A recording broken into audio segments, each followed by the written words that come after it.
সুপ্রিয় দর্শক, আপনারা দেখছেন এমএসডি ইউটিউব চ্যানেল। চলে আসলাম এইমাত্র আগামীকাল 24 ঘন্টায় খুবই গুরুত্বপূর্ণ ঘূর্ণিঝড়, নিম্নচাপ, মেঘ বৃষ্টি, শিলাবৃষ্টি, কালবৈশাখী ঝড় এবং আবহাওয়ার খবর নিয়ে।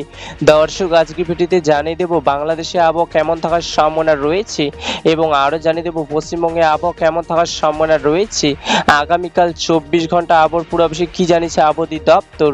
আরও জানিয়ে দেব স্যাটেলাইট ওয়েদার অবজারভেশন রাডার অনুযায়ী কেমন থাকার সম্ভাবনা রয়েছে আগামীকাল আপনাদের জেলার আবহাওয়ার পরিস্থিতি।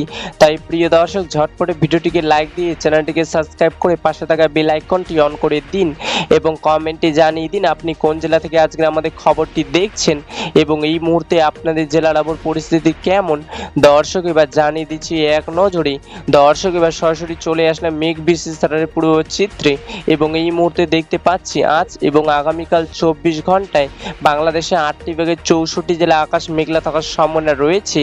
আপাতত 24 ঘন্টা বাংলাদেশের ঢাকা, ফরিদপুর, রংপুর, গাইবান্ধা, বগুড়া, রাজশাহী, পাবনা, টাঙ্গাইল, সিলেট, হবিগঞ্জ, বগুড়া, এদিকে রয়েছে গোপালগঞ্জ, সুনামগঞ্জ, কিশোরগঞ্জ, ময়মনসিংহ, টাঙ্গাইল, খুলনা, কুমিল্লা, ফেনী, চট্টগ্রাম, টেকনাফ বৃষ্টি পড়ার সম্ভাবনা রয়েছে এবং পশ্চিমবঙ্গে কলকাতা, হলদিয়া, বর্ধমান, বাঁকুড়া, আসানসোল, বোলপুর, পুরুলিয়া বৃষ্টি পড়ার সম্ভাবনা রয়েছে।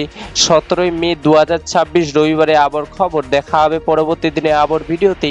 ততক্ষণ পর্যন্ত সুস্থ থাকুন, ভালো থাকুন, ধন্যবাদ।